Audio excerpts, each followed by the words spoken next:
जिला स्तरीय व्यास जयंती और गुरु पूर्णिमा समारोह बरगढ़ जिला संकीर्तन परिषद आनुकूल्य रे स्थानीय खजूर टिकरा ठारे पवित्र व्यास जयंती और गुरु पूर्णिमा महासमारोह रे पालित हो जाइछि।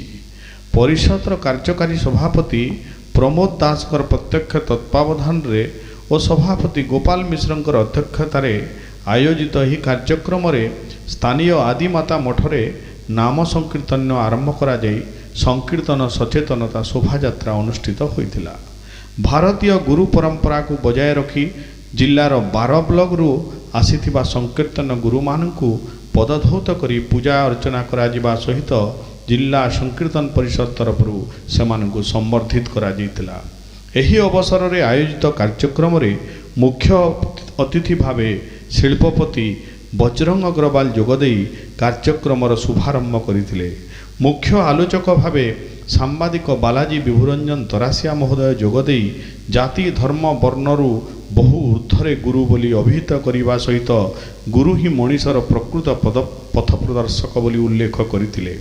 सम्मानित अतिथि भावे धनुजात्रा सांस्कृतिक कमिटीर आवाहक गोपाल दास, शिक्षाविद डॉक्टर डोलामणि सतपथी, वरिष्ठ सांबादिक तुलसी चरण दास, गौरीशंकर महापात्र, रामचंद्र साहू, ललित मोहन पंडा, सुशील दास प्रमुख मंचासीन रही गुरु पूर्णिमा पालनर महत्व वर्णना करथिले।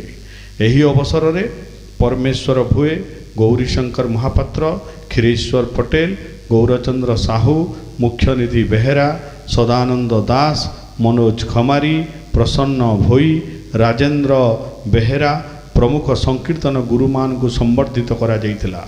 जिलार 12 ब्लॉक रु ऊर्ध्व संकीर्तन मंडली जोगदेई संकीर्तन परिवेषण करने सहित गुरु पूजन कार्यक्रम रे सामिल होइथिबा बेले जिलार 21टी भागवत टुंगी को भागवत ग्रंथ प्रदान करा जाइथिला।